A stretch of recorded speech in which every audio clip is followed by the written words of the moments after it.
गुरुर्ब्रह्मा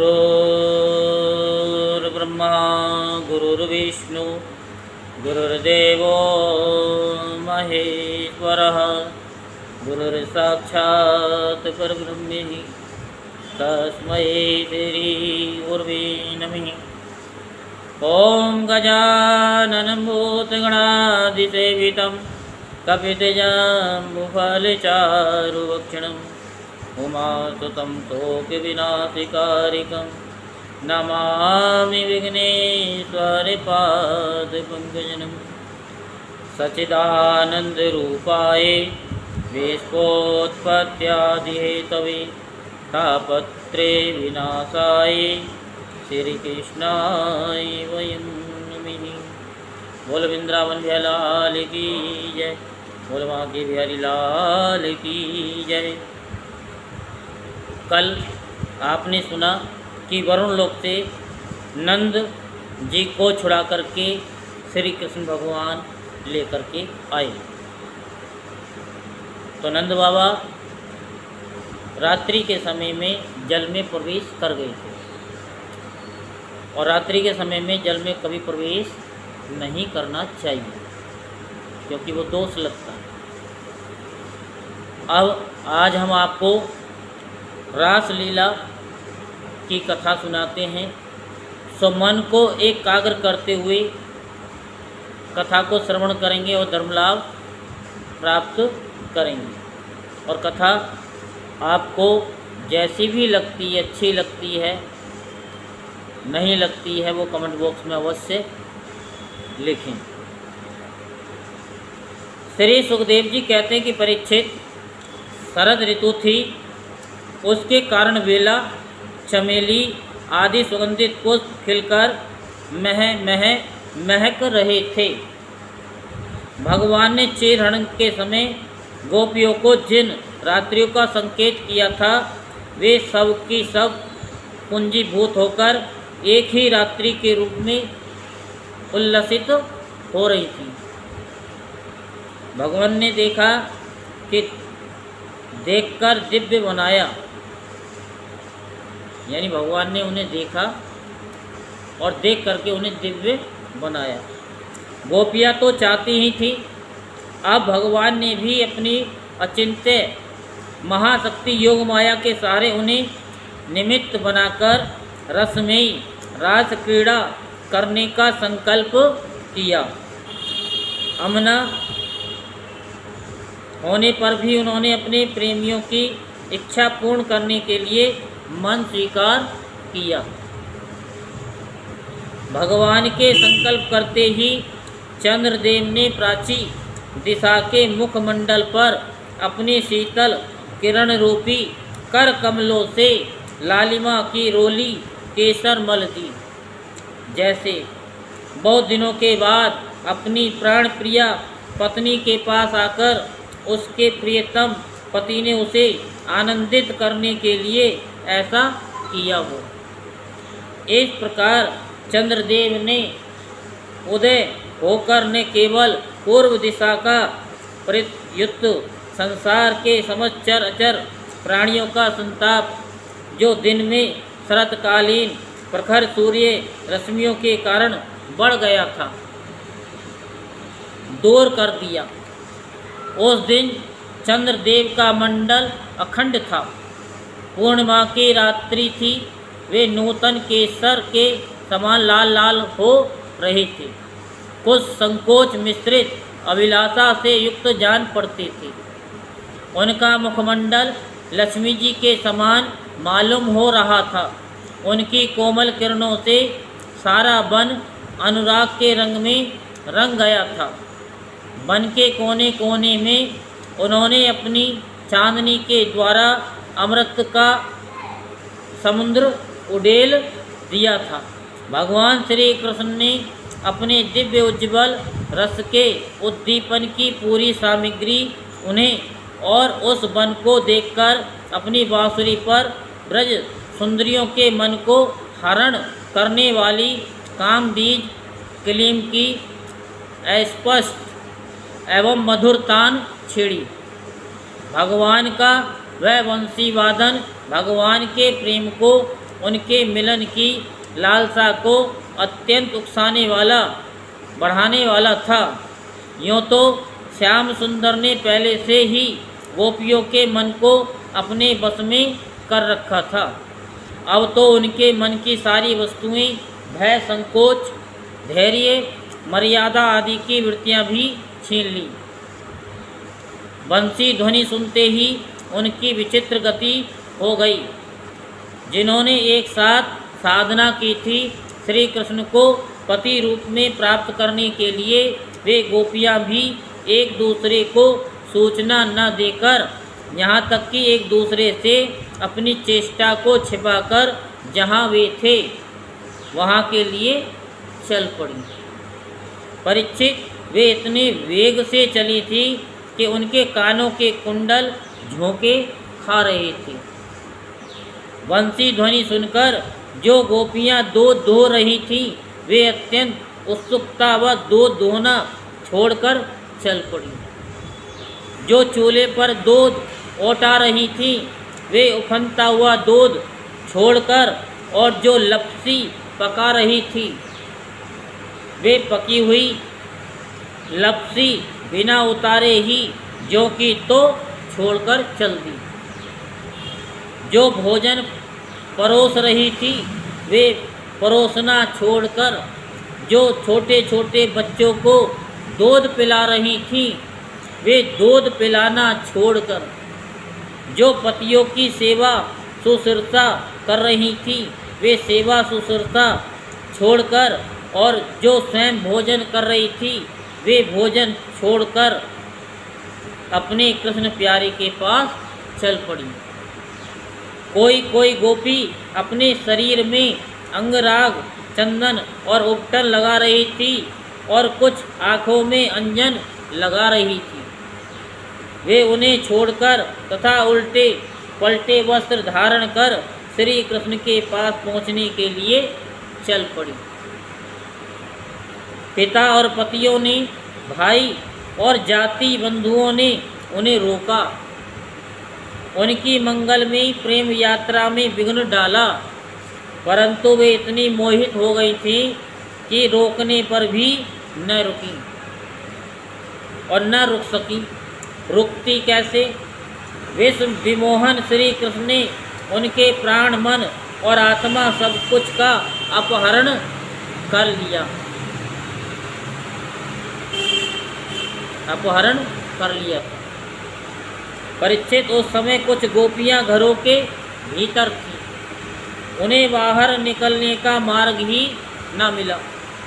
तब उन्होंने अपने नेत्र मूंद लिए और बड़ी तन्मयता से श्री कृष्ण के सौंदर्य, माधुर्य और लीलाओं का ध्यान करने लगी।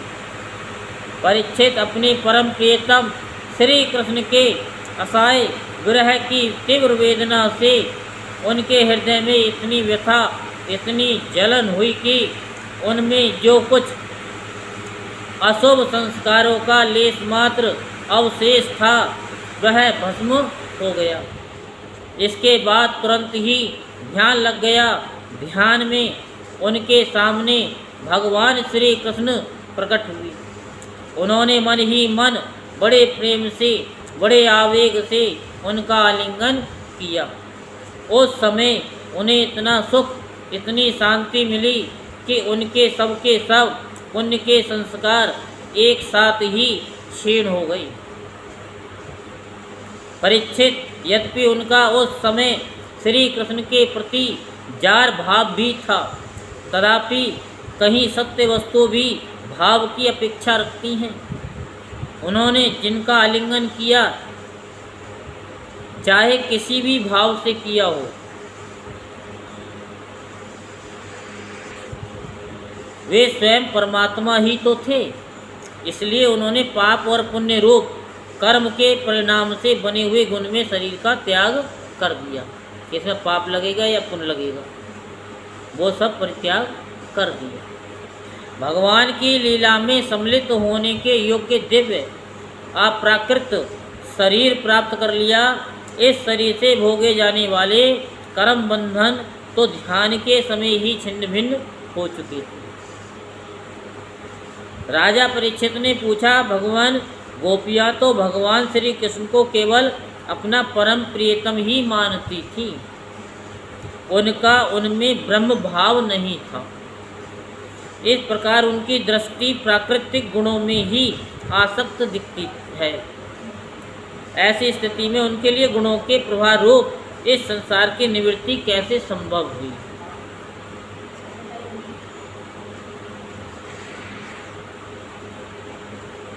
तो श्री कृष्ण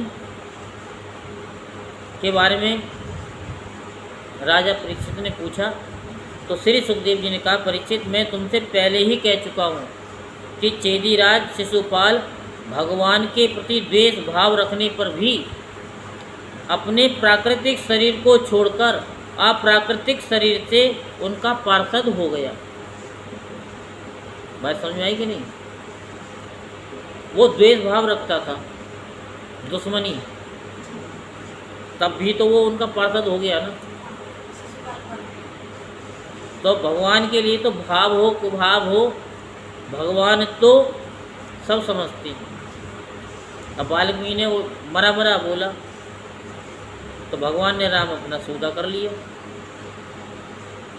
तो ऐसी स्थिति में जो समस्त प्रकृति और उसके गुणों से अतीत भगवान श्री कृष्ण की प्यारी है और उनसे अनन्य प्रेम करती हैं, वे गोपियाँ उन्हें प्राप्त हो जाएं, इनमें कौन सी आश्चर्य की बात है? परीक्षित, वास्तव में भगवान प्रकृति संबंधी वृद्धि विनाश प्रमाण प्रमेय और गुण गुणी भाव से रहित है। वे अचिंत्य अनंत अप्राकृत परम कल्याण स्वरूप गुणों के एकमात्र आश्रय हैं। उन्होंने ये जो अपने को तथा अपनी लीला को प्रकट किया है, उसका प्रयोजन केवल इतना ही है कि जीव उसके सहारे अपना परम कल्याण संपादन करे। इसलिए भगवान से केवल संबंध हो जाना चाहिए। वह संबंध चाहे जैसा भी हो, काम का हो, क्रोध का हो, भय का हो, स्नेह का हो, नातेदारी या सौहार्द का हो, चाहे जिस भाव से भगवान में नित्य निरंतर अपनी वृत्तियां जोड़ दी जाए, वे भगवान से ही जुड़ती हैं। जैसे नदी नाले हैं, कहीं भी बहें, लेकिन समाएंगे तो समुद्र में ही ना। इसलिए वृत्तियां भगवान में हो जाती हैं और उस जीव को भगवान की ही प्राप्ति होती है। परीक्षित, तुम्हारे जैसे परम भागवत भगवान का रहस्य जानने वाले भक्त को श्री कृष्ण के संबंध में ऐसा संदेह नहीं करना चाहिए। योगेश्वरों के भी ईश्वर अजन्मा भगवान के लिए भी ये कोई आश्चर्य की बात है? अरे, उनके संकल्प मात्र से मोह के सारे जगत का परम कल्याण हो सकता है। जब भगवान श्री कृष्ण ने देखा कि ब्रज की अनुपम विभूतियाँ गोपियाँ मेरे बिल्कुल पास आ गई हैं, तब उन्होंने अपनी विनोद भरी वाक चातुरी से उन्हें मोहित करते हुए कहा, और क्यों ना हो, भूत भविष्य और वर्तमान काल के जितने वक्ता हैं, उनमें वे ही तो सर्वश्रेष्ठ हैं। तो भगवान श्री कृष्ण ने कहा, महाभाग्यवती गोपियों, तुम्हारा स्वागत है। बताओ, तुम्हें प्रसन्न करने के लिए मैं कौन सा काम करूं? ब्रज में तो सब कुशल मंगल है ना। कहो, इस समय यहाँ आने की क्या आवश्यकता पड़ गई? सुंदरी गोपियों, रात का समय है, ये स्वयं ही बड़ा भयावना होता है और इसमें बड़े बड़े भयावने जीव जंतु इधर उधर घूमते रहते हैं। अतः तुम सब तुरंत ब्रज में लौट जाओ। अब ब्रज में लौट जाओ। रात के समय घोर जंगल में स्त्रियों का नहीं रुकना चाहिए। तुम्हें न देखकर तुम्हारे माँ बाप, पति, पुत्र और भाई बंधु ढूंढ रहे होंगे, उन्हें भय में न डालो।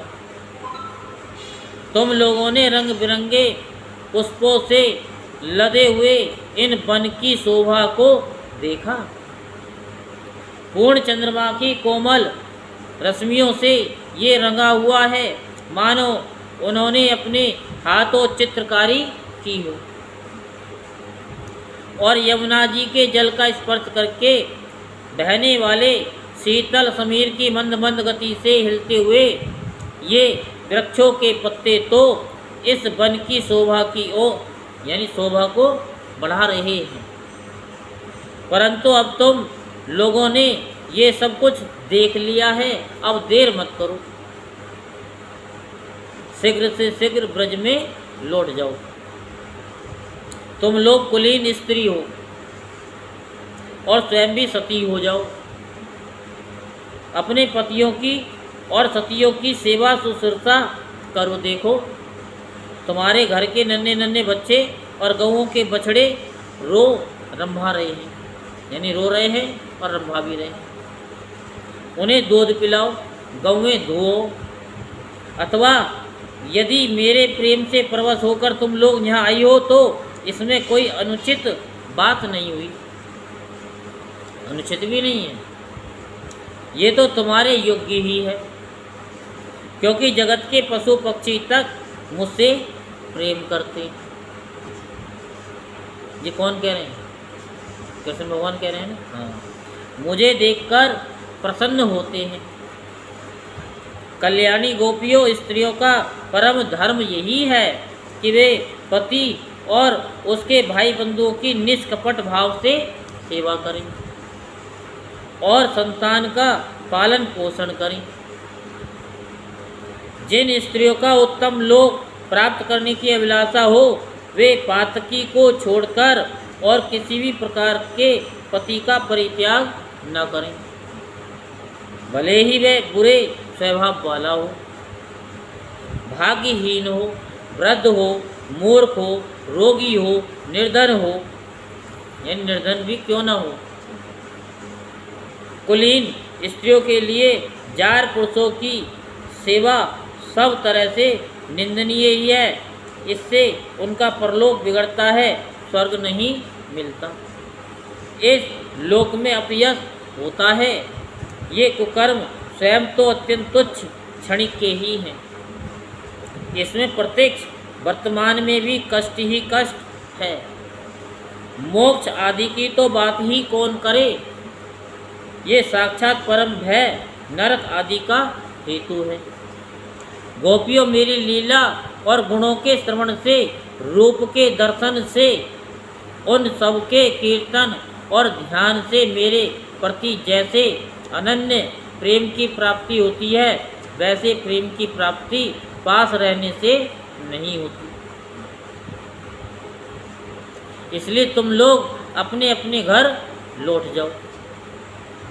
श्री सुखदेव जी कहते हैं कि परीक्षित, भगवान श्री कृष्ण का ये अप्रिय भाषण सुनकर गोपियाँ उदास खिन्न हो गई, उनकी आशा टूट गई। वे चिंता के अथाह एवं अपार समुद्र में डूबने लगी। उनके बिंबाफल पके हुए कुंदरू के समान लाल लाल अधर शोक के कारण चलने वाली लंबी और गर्म सांस से सूख गई। उन्होंने अपने मुंह नीचे की ओर लटका लिए। वे पैर के नखों से धरती कुरेदने लगी। नेत्रों से दुख के आंसू बह बहकर काजल के साथ वक्त स्थल पर पहुँचने और वहाँ लगी हुई केसर को धोने लगी। उनका हृदय दुख से इतना भर गया कि वे कुछ बोल न सकी, चुपचाप खड़ी रह गई। गोपियों ने अपने प्यारे श्याम सुंदर के लिए सारी कामनाएं, सारे भोग छोड़ दिए। श्री कृष्ण में उनका अनन्य अनुराग परम प्रेम था।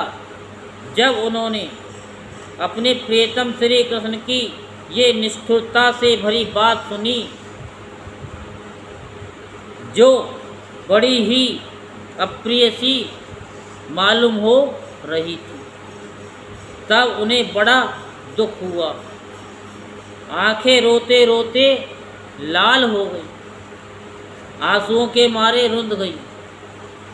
उन्होंने धीरज धारण करके अपनी आंखों के आंसू पोंछे और फिर प्रणय कोप के कारण वे गदगद वाणी से कहने लगे।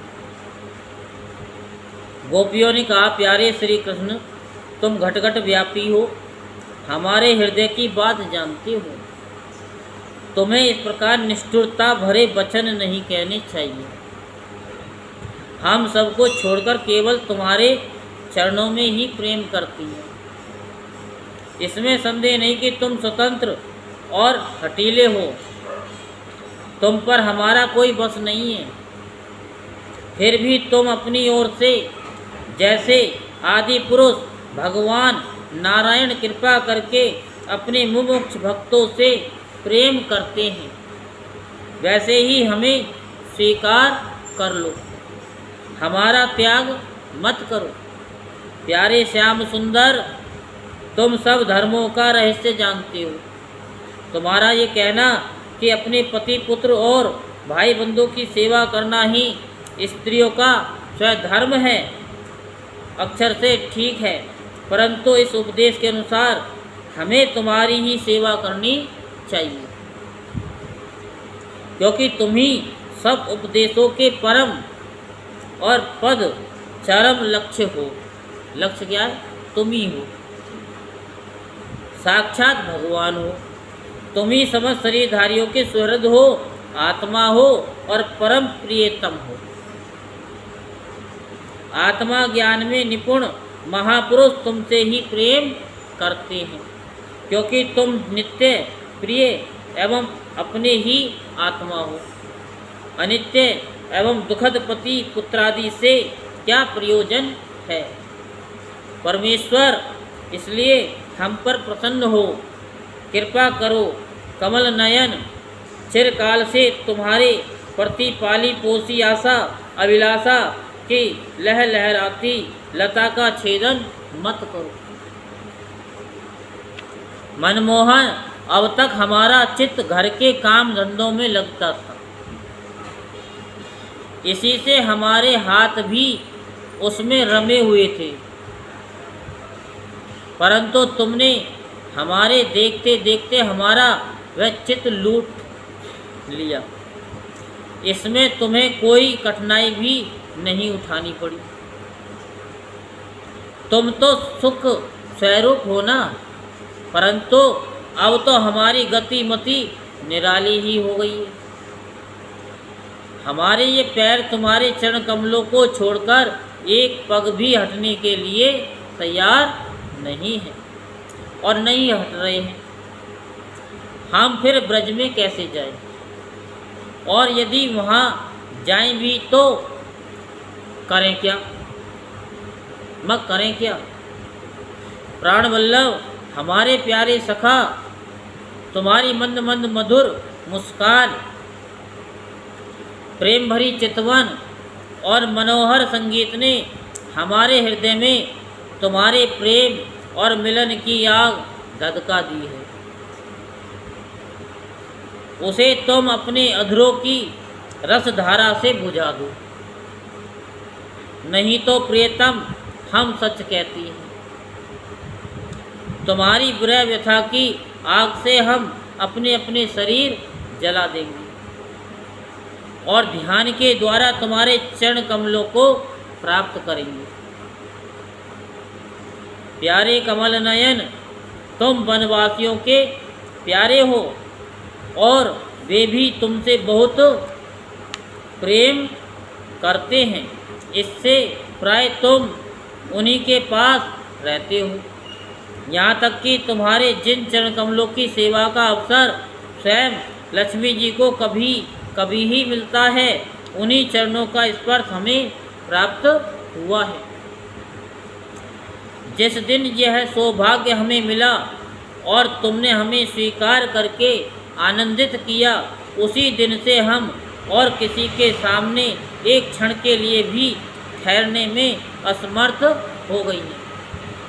पति पुत्रादि की तो सेवा तो दूर रही, हमारे स्वामी जिन लक्ष्मी जी का कृपा कटाक्ष प्राप्त करने के लिए बड़े बड़े देवता तपस्या करते रहते हैं, वही लक्ष्मी जी तुम्हारे वक्त स्थल में बिना किसी की प्रतिद्वंदिता के स्थान प्राप्त कर लेने पर भी अपनी सोच तुलसी के साथ तुम्हारे चरणों की रज पाने की अभिलाषा किया करती हैं। अब तक के सभी भक्तों ने उस चरण रज का सेवन किया है, उन्हीं के समान हम भी तुम्हारी उसी रज की शरण में आई हैं। भगवान, अब तक जिसने भी तुम्हारे चरणों की शरण ली, उसके सारे कष्ट तुमने मिटा दिए। अब तुम हम पर कृपा करो, हमें भी अपने प्रसाद का भाजन बनाओ। हम तुम्हारी सेवा करने की आशा अभिलाषा से घर गांव कुटुंब सब कुछ छोड़कर तुम्हारे युगल चरणों की शरण में आई हैं। प्रियतम, वहाँ तो तुम्हारी आराधना के लिए अवकाश ही नहीं है। पुरुष भूषण पुरुषोत्तम तुम्हारी मधुर मुस्कान और चारों चितवन ने हमारे हृदय में प्रेम की मिलन की आकांक्षा की आग ददका दी है। हमारा रोम रोम उससे जल रहा है। तुम हमें अपनी दासी के रूप में स्वीकार कर लो, हमें अपनी सेवा का अवसर दो। प्रियतम, तुम्हारा सुंदर मुख कमल जिस पर घुंघराली अलके झलक रही है, तुम्हारे ये अकमनीय कपोल जिन पर सुंदर सुंदर कुंडल अपना अनंत सौंदर्य बिखेर रहे हैं, तुम्हारे ये मधुर अधर जिनकी सुधा सुधा को भी लजाने वाली है, तुम्हारी ये नयन मनोहारी चितवन जो मंद मंद मुस्कान से उल्लसित हो रही हैं, तुम्हारी ये दोनों भुजाएं जो शरणागतों को अभयदान देने में अत्यंत उदार हैं, और तुम्हारा यह वक्त स्थल जो लक्ष्मी का सौंदर्य की एकमात्र देवी का नित्य क्रीड़ा स्थल है, देखकर हम सब तुम्हारी दासी हो गई हैं। प्यारे श्याम सुंदर, तीनों लोकों में भी और ऐसी कौन सी स्त्री है जो मधुर मधुर पद और आरोह अवरोह क्रम से विविध प्रकार की मूर्छनाओं से युक्त तुम्हारी बंसी की तान सुनकर तथा इस त्रिलोक की सुंदर मोहनी मूर्ति को जो अपने एक बूंद सौंदर्य से त्रिलोकी को सौंदर्य का दान करती है, एवं जिसे देखकर गौ पक्षी वृक्ष और हरिण भी रोमांचित पुलकित हो जाते हैं, अपने नेत्रों से निहार कर आर्य मर्यादा से विचलित न हो जाएं, कुल कान और लोक लज्जा को त्याग कर तुम में अनुरक्त न हो जाएं। इससे यानी हमसे ये बात छिपी नहीं कि जैसे भगवान नारायण देवताओं की रक्षा करते वैसे ही तुम ब्रजमंडल का भय और दुख मिटाने के लिए ही प्रकट हो। और ये भी स्पष्ट ही है कि दीन दुखियों पर तुम्हारा बड़ा प्रेम, बड़ी कृपा है। प्रियतम, हम भी बड़ी दुखनी हैं, तुम्हारे मिलन की आकांक्षा की आग से हमारा वक्त स्थल जल रहा है। तुम अपनी इन दासियों के वक्त स्थल और सिर पर अपने कोमल कर कमल रखकर इन्हें अपना लो, हमें जीवन दान दो। श्री सुखदेव जी कहते, परीक्षित, भगवान श्री कृष्ण सनकादि गोपियों और शिवादि योगेश्वरों के भी ईश्वर हैं। जब उन्होंने गोपियों की व्यथा और व्याकुलता से भरी वाणी सुनी तब उनका हृदय दया से भर गया और यद्यपि वे आत्मा राम हैं, अपने आप में रमण ही करते रहते हैं, उन्हें अपने अतिरिक्त और किसी भी बाह्य वस्तु की अपेक्षा नहीं है, फिर भी उन्होंने हंसकर उनके साथ क्रीड़ा प्रारंभ की। भगवान श्री कृष्ण ने अपनी भाव भंगी और चेष्टाओं गोपियों के अनुकूल कर दी, फिर भी वे अपने स्वरूप में ज्यों के तो एक रस स्थित थे, अच्युत थे। जब वे खुलकर हंसते तब उनके उज्ज्वल उज्ज्वल दांत कुंदकली के समान जान पड़ते थे। उनके प्रेम भरी चितवन से और उनके दर्शन के आनंद से गोपियों का मुख कमल प्रफुल्लित हो गया। वे उन्हें चारों ओर से घेर कर खड़ी हो गईं। उस समय श्री कृष्ण की ऐसी शोभा हुई मानो अपनी पत्नी तारिकाओं से घिरे हुए चंद्रमा ही हो। गोपियों के सत यूथों के स्वामी भगवान श्री कृष्ण वैजयंती माला पहने वृंदावन को शोभायमान करते हुए विचरण करने लगे। कभी गोपियाँ अपने प्रियतम श्री कृष्ण के गुण और लीलाओं का गान करती तो कभी श्री कृष्ण गोपियों के प्रेम और सौंदर्य के गीत गाने लगते। इसके बाद भगवान श्री कृष्ण ने गोपियों के साथ यमुना जी के पावन पुलिन पर, जो कपूर के समान चमकीली बालू से जगमगा रहा था, पदार्पण किया। वह यमुना जी की तरल तरंगों के स्पर्श से शीतल और कुमुदनी की सहज सुगंध से सुवासित वायु के द्वारा सेवित हो रहा था। उस आनंदप्रद पुलिन पर भगवान ने गोपियों के साथ क्रीड़ा की। हाथ फैलाना, आलिंगन करना, गोपियों के हाथ दबाना, उनकी चोटी, जांघ, नीवी और स्तन आदि का स्पर्श करना, विनोद करना, नखत करना, विनोदपूर्ण चितवन से देखना, मुस्कुराना, इन क्रियाओं के द्वारा गोपियों के दिव्य काम रस को, परमोज्ज्वल प्रेम भाव को उत्तेजित करते हुए भगवान श्री कृष्ण उन्हें क्रीड़ा द्वारा आनंदित करने लगे। उदार शिरोमणि सर्वव्यापक भगवान श्री कृष्ण ने जब इस प्रकार गोपियों का सम्मान किया तब गोपियों के मन में ऐसा भाव आया कि संसार के समस्त स्त्रियों में हम ही सर्वश्रेष्ठ हैं, हमारे समान और कोई नहीं है। वे कुछ मानवती हो गई।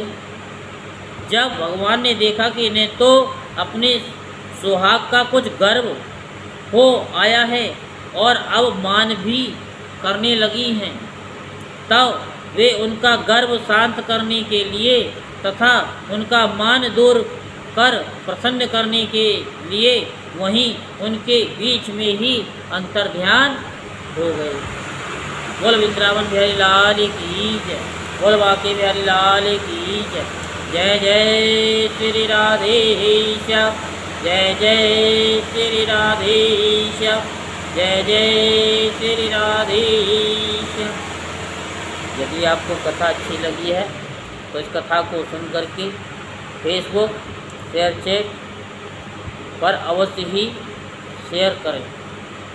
राधे राधे बोलना पड़ेगा।